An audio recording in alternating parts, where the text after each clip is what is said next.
राजस्थान में विधानसभा चुनाव में बीजेपी ने अभी तक जो संकेत दिए हैं उससे यही लगता है कि राजस्थान की पूर्व सीएम वसुंधरा राजे किनारे लगाई जा चुकी हैं। बीजेपी उन्हें किसी भी तरह की कोई खास भूमिका देने के मूड में नहीं दिखाई दे रही है।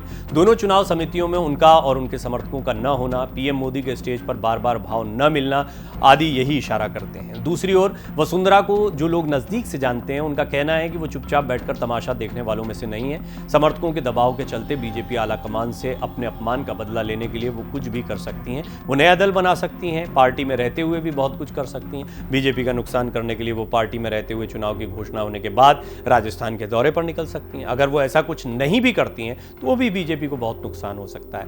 आंतरिक कलह से जूझती कांग्रेस ने अपने मसले सुलझा लिए हैं। अशोक गहलोत और सचिन पायलट के बीच द्वंद्व वाली खबरें आनी बंद हो गई हैं। अशोक गहलोत के कल्याणकारी कार्यक्रमों को जनता के बीच ले जाया जा रहा है तो दूसरी ओर बीजेपी बिना किसी चेहरे के चुनाव लड़ने की तैयारी में है। पिछले चुनाव यानी 2018 के आंकड़ों पर नजर डालें तो पता चलता है कि 5% से कम अंतर से करीब 30% सीटें जीती गई। 2003 और 2008 के चुनाव में तो और भी कड़ा मुकाबला रहा है। कांग्रेस बीजेपी ने 41.5% से ज्यादा सीटें मामूली अंतर से जीती थी। कहने का मतलब इतना ही है कि अगर वसुंधरा ने 5% वोट भी इधर उधर किए तो बीजेपी के साथ खेला हो जाएगा। पिछले विधानसभा चुनाव में बीजेपी की हार का अंतर कांग्रेस की तुलना में वोट शेयर का महज 0.5% था। यानी कुल वोट में से कांग्रेस केवल 0.5% वोट से बीजेपी से आगे थी। लेकिन इस बार बीजेपी महिला प्रवासी अभियान के माध्यम से महिला मतदाताओं पर ध्यान केंद्रित कर रही है, जिसका मकसद 5% वोटों के मामूली अंतर से हारी हुई सीटों को फिर से हासिल करना है। महिलाओं के बीच वसुंधरा बहुत लोकप्रिय रही है। कई वरिष्ठ पत्रकार और राजनीतिक विश्लेषक कहते हैं कि महिलाओं के बीच अपनी मजबूत छवि के कारण पूर्व सीएम वसुंधरा को इस अभियान में सबसे आगे रखा जाना चाहिए था। महिलाओं के वोट से हाल फिलहाल में हुई कई चुनाव में बीजेपी को महत्वपूर्ण जीत मिली है। जब वसुंधरा राजे राज्य की मुख्यमंत्री थी तब महिलाओं में पार्टी के सबसे लोकप्रिय चेहरे के रूप में विख्यात थी। महिलाओं के बीच उनकी लोकप्रियता का नमूना उन्होंने रक्षा सूत्र वाले कार्यक्रम में दिखाया भी। जब पार्टी साथ नहीं है फिर भी भारी पैमाने पर महिलाएं उन्हें रक्षा सूत्र बांधने आई। चुनाव में उनकी मौजूदगी महिला वोटर्स को बीजेपी की ओर खींचने में कारगर हो सकती है। पार्टी को हिमाचल और कर्नाटक में मिली हार का प्रमुख कारण महिलाओं का वोट नहीं मिलना रहा है। पिछले कुछ चुनाव में राजस्थान में मतदान के मामले में महिलाओं ने पुरुषों से बेहतर प्रदर्शन किया है। 2013 और 2018 में महिलाओं का मतदान प्रतिशत पुरुषों से अधिक रहा है। कांग्रेस सरकार में महिलाओं पर अत्याचार बढ़ने का आरोप लगाकर बीजेपी ने जो माइलेज लिया था वसुंधरा के चलते गंवाना पड़ सकता है।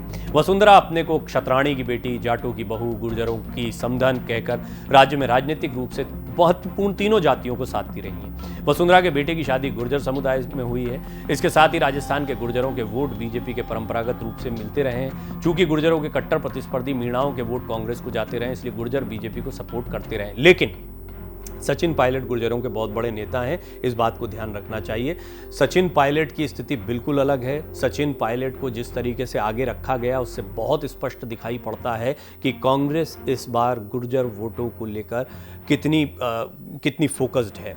आपने भारत जोड़ो यात्रा के दौरान भी देखा किस तरीके से प्रदर्शन किया गया था और गुर्जरों का ही ये आंदोलन था, क्योंकि गुर्जर समाज से आते हैं सचिन पायलट, उनके नेता कहे जाते हैं। तो वो कह रहे थे कि हमने विधायक चुने जाने के लिए, उप मुख्यमंत्री बनाने के लिए वोट नहीं दिया था, हम चाहते थे कि हमारा मुख्यमंत्री बने। तो कांग्रेस के पास में गुर्जर वोट जो है वो इस बार क्या सचिन पायलट ला पाएंगे, उनके लिए भी चुनौती रहेगी। एक बार फिर वसुंधरा की बात करें तो वसुंधरा ने गुर्जरों से रोटी बेटी का रिश्ता करके इसे मजबूत बनाया। अगर वसुंधरा बीजेपी से नाराज होती हैं तो गुर्जरों का वोट कांग्रेस की ओर जा सकता है। इसका एक बड़ा कारण सचिन पायलट भी है। सचिन एक बार फिर से कांग्रेस की वापसी के लिए एड़ी चोटी का जोर लगा रहे हैं। 50 सीटों पर मीणा वोटर निर्णायक भूमिका में है। जाट समाज में वसुंधरा की शादी होने से वसुंधरा ने जाटों के वोट को बीजेपी की ओर मोड़ने में सफलता पाई थी।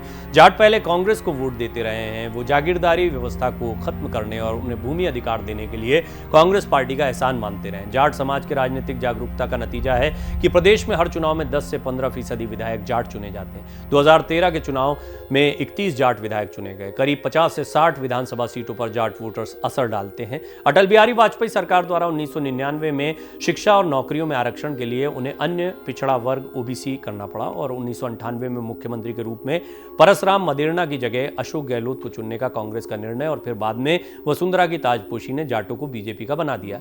वसुंधरा राजे का पार्टी के संगठन पर तगड़ा असर रहा है। राजस्थान के हर कोने में उनके लोग हैं, उनके समर्थक हैं। हर विधानसभा सीट पर उनके कुछ लोग हैं।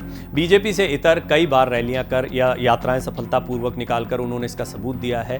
कई वरिष्ठ पत्रकार मानते हैं कि वसुंधरा राजस्थान में 20 से 25 सीटों पर बीजेपी को नुकसान पहुंचाने की कुव्वत रखती हैं, क्योंकि वसुंधरा अपने समर्थकों को इशारा कर सकती हैं कि अगर उन्हें पार्टी टिकट नहीं देती है तो वो निर्दलीय चुनाव लड़ने के लिए स्वतंत्र है। शायद यही कारण है कि वसुंधरा को पार्टी पूरी तरह से अलग थलग नहीं कर रही है।